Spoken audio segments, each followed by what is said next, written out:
Hello everyone, welcome to my another mini blog. তো জানো তো, অনেক দিন পর আজকে বাড়ি থেকে বেরোলাম এই গরমের মধ্যে। তাই একটু হালকা পাতলা কুর্তি পরে নিলাম। তো কেমন লাগছে আমাকে জানিও। তো যাচ্ছি হচ্ছে একটা স্পেশাল সামনে ডে আছে, তো ওই কারণেই আমার হাজব্যান্ডের জন্য কিছু কেনাকাটা করতে যাচ্ছি। তো কি কেনাকাটা করব, কি করব সেটা সবটাই তোমাদেরকে জানাবো।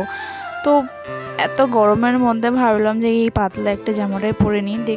দেখতে দেখতে আমি বাজারে চলে এসেছি, বাজারের ভেতরে। তো দোকানেও ঢুকে গিয়েছি যে বরের জন্য কিছু জামা চুজ করছিলাম যে কোন জামাটা নিলে বরের ভালো লাগবে। তো বরের তো একটাও ভালো লাগছে না, না আমার ভালো লাগছে না ওর ভালো লাগছে। এদিকে দেখতে দেখতে গলাটাও শুকিয়ে গেছিলো, তাই একটু আখের রস কিনে নিলাম।